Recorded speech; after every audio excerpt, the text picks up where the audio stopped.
I'm Susan Nyland with the Tennessee Bureau of Investigation. It's a case that started in New York State that has ties to two locations here in Tennessee. In September 2011, 18-year-old Nieko Lisi left his home in New York with a friend in a 2004 GMC Canyon pickup truck. His family hasn't seen him since. My name is Monica Button, and Nieko Lisi is my son.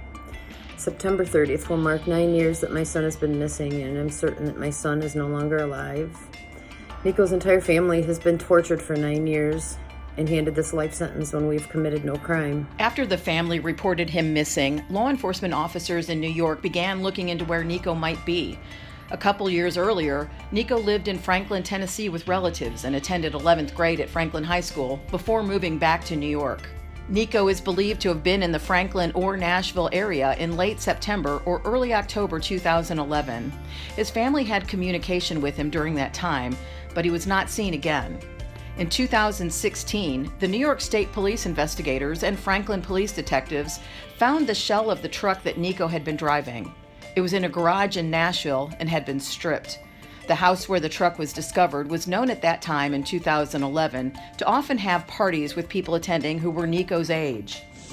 And it was leaned up against a wall inside this garage. So what we're looking for is anyone with information about this property, about hanging out here, being here at the time frame in late September of 2011 to the very early days of October of 2011.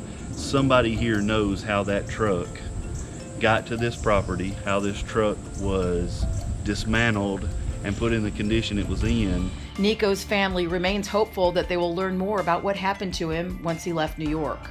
The investigation of the disappearance of Nieko Lisi has continued through the years and has been made more difficult by the deaths of potential witnesses. But agents believe there are still people in the area who have information about Nieko or the people he was last in touch with, which could help their investigation. Because this property had been rented in 2016, so the renters and the owners of the property would have known the truck being in the garage, and we're looking for that information of anybody that could come forward and tell us how did the truck get here and what was the circumstances around how the truck got in the condition that it was found in 2016. Nieko was 18 years old when he was last seen. He's 5'11" with an athletic build.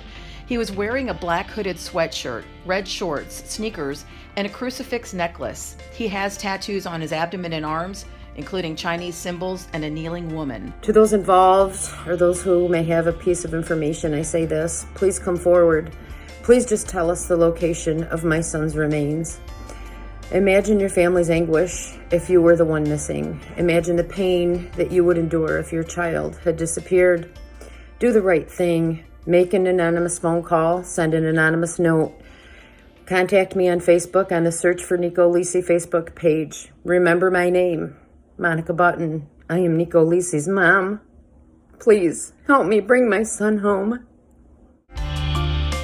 If you know anything about the October 2011 disappearance of Nieko Lisi, please call 1-800-TBI-FIND or email tips to TBI@tn.gov.